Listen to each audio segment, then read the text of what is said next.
Hello students, आप सभी स्वागत है मेरे यूट्यूब चैनल पर। आज हम इस वीडियो में क्लास 10th की साइंस चैप्टर नंबर 12 इलेक्ट्रिसिटी, उसका नया टॉपिक इलेक्ट्रिक करंट और इसकी डीप नॉलेज कि क्या होता है इलेक्ट्रिक करंट, किसको हम इलेक्ट्रिक करंट बोलेंगे, ठीक है, कैसे बनता है, इसके बारे में पढ़ेंगे बच्चों।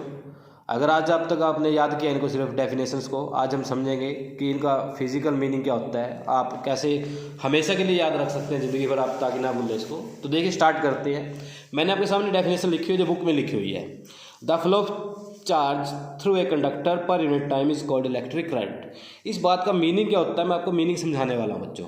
इसका मीनिंग क्या होता है देखिए, मैं आपके सामने एक कंडक्टर बनाता हूँ। मेरे पास एक वायर मान लेते हैं, और वायर हमेशा सिलेंड्रिकल बनाई जाती है बच्चों जब नोटबुक पे बनाते हैं। तो एक ये वायर है, ठीक है, ये हमने एक वायर डिज़ाइन की, और इस वायर के ऊपर हमने क्या किया, एक सोर्स ऑफ एनर्जी जिसको हम सेल बोलते हैं बच्चों, क्या बोलते हैं इसको, हम सेल बोलते हैं, वो लगा दिया, ठीक है। और मैंने यहाँ पर क्या कर दिया, इस वायर पर एक यहाँ पर विंडो बनाई, ठीक है। इस पॉइंट पर विंडो का मीनिंग क्या है, मैंने यहाँ पर एक रास्ता बनाया जहाँ पर मेरी ऑब्जर्वेशन होएगी, और मैं इसके ऊपर बिल्कुल नजरें बनाए हुए ऊपर से, ठीक है। ये हमारी आई है जहाँ से हम इसको देख रहे हैं, ऊपर से नज़र बनाए हुए हम इसके ऊपर। क्या करना हमें, देखिए टारगेट क्या होगा हमारा। अब इस सेल के ऊपर लिखा हुआ है 12 वोल्ट। क्या लिखा हुआ बच्चों, 12 वोल्ट। अब 12 वोल्ट का मीनिंग क्या है कि ये इस वायर के ऊपर 1 कूलम चार्ज को मूव कराने में 12 जूल वर्क करती है। अब 1 कूलम चार्ज जब मूव कराती है तो इसका मीनिंग क्या हुआ, 1 कूलम चार्ज को मूव कराने में जो नंबर ऑफ इलेक्ट्रॉन होते हैं वो होते हैं बच्चों 6.25 10⁻18। 6.25 10⁻18 इलेक्ट्रॉन इसमें से चलते हैं, और उनको चलाने में कितना वर्क डन करना पड़ रहा है हमें, 12 जूल वर्क डन करना पड़ रहा है इस बैटरी को। कितने इलेक्ट्रॉन चलाने में, 6.25 10⁻18। अब देखिएगा बच्चों क्या करना हमें, हमने ये विंडो बनाई है यहाँ पर। इस विंडो का जो काम है, यहाँ पर हमने विंडो क्यों बनाई है, क्या करेंगे हम इस विंडो से, हमें इस विंडो में नोट करना है कि यहाँ से 1 सेकंड में कितना चार्ज निकला इस विंडो से, इस रास्ते से, कि 1 सेकंड में कितना चार्ज यहाँ से पास हो गया, हमें ये काउंट करना है। अब हम यहाँ पर ऐसे तो काउंट कर नहीं पाएंगे चार्ज कितना हुआ, हम यहाँ पर काउंट करेंगे कि इलेक्ट्रॉन कितने पास हुए। हम क्या काउंट करेंगे यहाँ पर कि इलेक्ट्रॉन कितने पास हुए। तो मैं आपको बिल्कुल एक बेसिक पॉइंट होते हैं जो वो समझा रहा हूँ कि बेसिक पॉइंट क्या होते हैं। देखिए हमने नोट किया, हम 1 सेकंड में भी नोट नहीं कर पाए, हमने एक एवरेज बनाया कि हमने 10 सेकंड में नोट किया, इन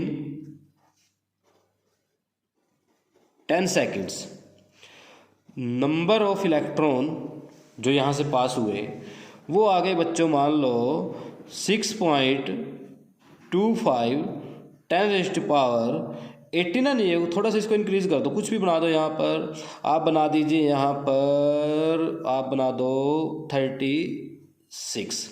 कितना बना दिया मैंने यहाँ पर, 36।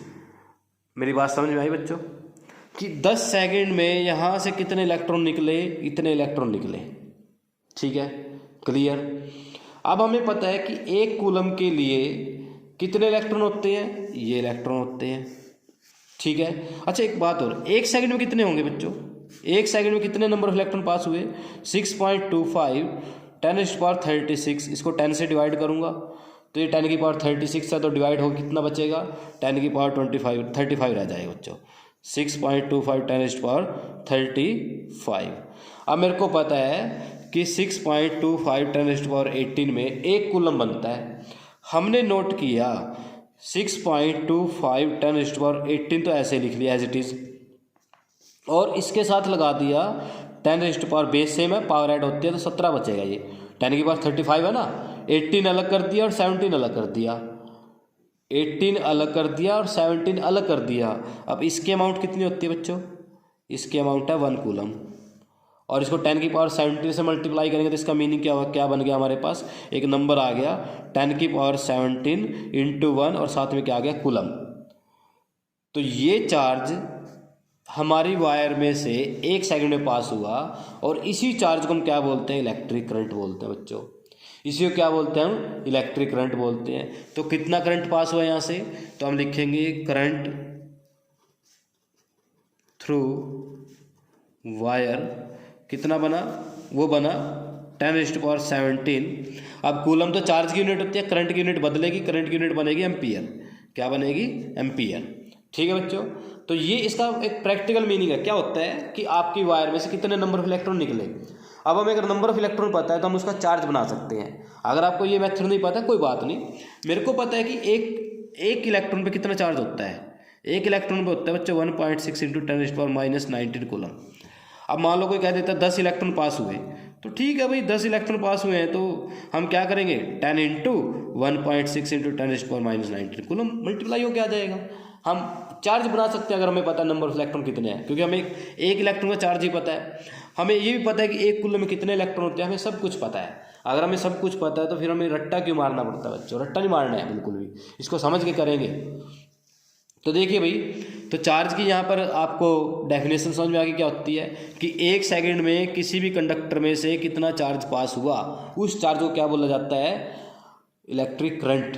क्या बोलते हैं उसको? Electric current. अब इलेक्ट्रिक करंट का जो फॉर्मूला है वो कैसे बनाते हैं हम देखिए। हमें पता है कि इलेक्ट्रिक करंट तो हमने पढ़ लिया क्या होता है। अब इलेक्ट्रिक करंट का जो सिंबल है वो आई होता है, और चार्ज कितना पास हुआ? Q. Per unit time, unit का मीनिंग होता है 1 सेकंड। अगर 10 सेकंड है तो उसको टाइम से डिवाइड किया जाता है, 1 यूनिट बना देते हैं। तो यहाँ पर नीचे क्या आएगा? टाइम आ जाता है। इसलिए जैसे मैंने 10 सेकंड के लिए देखा था, 1 सेकंड के लिए क्या है 10 से डिवाइड कर दिया, तो क्या हुआ अपन में ठीक आ जाएगा, 1 सेकंड के लिए बन जाएगा बच्चों चार्ज। तो यहाँ से इसकी एसआई यूनिट क्या बनेगी? Coulomb per second. क्या बनेगी? कूलम एसआई यूनिट बना सकते हैं आप लोग। क्या बनेगी बच्चों? Coulomb per second. और नाम से बनती है एम्पियर। नाम से क्या बनती है? एम्पियर की बात। और बच्चों अगर कहीं पर आपको पूरा नाम लिखना पड़ जाए ना यूनिट का, जैसे किलोग्राम, न्यूटन, एम्पियर, कुछ भी हमेशा स्मॉल लेटर में लिखा जाता है। और जब सिंबल डालना पड़ जाए तो कैपिटल लेटर में डालते हैं। जैसे एम्पियर डालना, आपको ए डालना है तो आप कैपिटल ऐसे डाल देंगे, वो भी नेम वाला। अगर आपको किलोग्राम डालना है तब कैपिटल में नहीं डालना। ये तो सिर्फ इनको थोड़ी सी, ये साइंटिस्ट का नेम है, इनको थोड़ी सी रिस्पेक्ट देने के लिए हमने क्या कर दिया? कैपिटल ए बना दिया। ठीक है, क्या बना दिया इसको हमने? Capital A. ठीक है, क्लियर सभी को?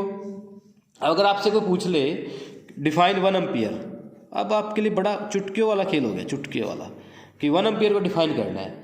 अभी तो मैंने आपको समझाया, जितना चार्ज 1 सेकंड में निकलता है उसको क्या बोलते हैं? करंट बोलते हैं। 1 कब होगा? जब 1 कूलम चार्ज पास होगा 1 सेकंड में। तो आप लिख देंगे when 1 coulomb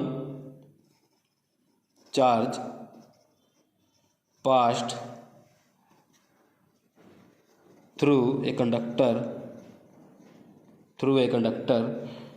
in 1 second, through a conductor in 1 second. उसको क्या बोलेंगे हम? 1 एम्पियर बोलेंगे बच्चों। अब बात करते हैं डायरेक्शन की, कि इलेक्ट्रिक करंट की डायरेक्शन क्या होती है। देखिए, ये पॉजिटिव टर्मिनल है और ये नेगेटिव टर्मिनल है। हमें पता है कि जो इलेक्ट्रॉन है वो नेगेटिव चार्ज होता है, तो क्या करता है? पॉजिटिव से नेगेटिव तरफ भागता है बच्चों। किधर से किधर भागता है? पॉजिटिव टू नेगेटिव तरफ भागता है। तो इसकी जो इलेक्ट्रॉन की डायरेक्शन होती है वो तो क्या इधर है, सॉरी उल्टा बोलते हैं मेरे बच्चों। जो पॉजिटिव है ये क्या इलेक्ट्रॉन नेगेटिव है, तो इलेक्ट्रॉन क्या करेगा? वो इधर खींचेगा अपनी ओर। इलेक्ट्रॉन क्या होंगे? इधर आएंगे। तो इलेक्ट्रॉन की डायरेक्शन क्या होती है? ऐसे उधर जा रहा है। बट करंट की डायरेक्शन जो होती है वो क्या होती है? उधर। ये कन्वेंशन है। ये क्या है? कन्वेंशन है। और कन्वेंशन का मीनिंग क्या होता है? जो फिक्स किया हो, कन्वेंशनल उसी को बोला जाता है। तो इलेक्ट्रिक करंट की जो कन्वेंशनल डायरेक्शन है वो क्या है? इलेक्ट्रॉन से अपोजिट होती है बच्चों, इलेक्ट्रॉन से अपोजिट। तो आप यहां पर लिख सकते हैं direction of electric current, direction of electric current is opposite.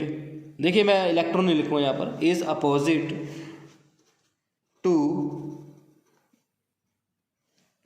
Flow of negative charge. अगर आपका कोई नेगेटिव चार्ज है तो इलेक्ट्रिक करंट क्या होगा? उससे अपोजिट होगा। देखो मैंने चार्ज बोला है क्योंकि चार्ज कुछ भी हो सकता है बच्चों, जरूरी है कि इलेक्ट्रॉन ही होगा। आपका नेगेटिव आयन कोई भी हो सकता है। तो अगर आपका नेगेटिव चार्ज जिस डायरेक्शन में चल रहा था, करंट उससे क्या होता है? अपोजिट होता है। और प्रोटॉन के साथ होता है, यानी कि पॉजिटिव के साथ होता है। और along with पॉजिटिव चार्ज। और जिस साइड आपका पॉजिटिव चार्ज चलेगा करंट उस साइड चलता है। ये आपकी क्या हो गई, डेफिनेशन हो गई किसकी, डायरेक्शन की।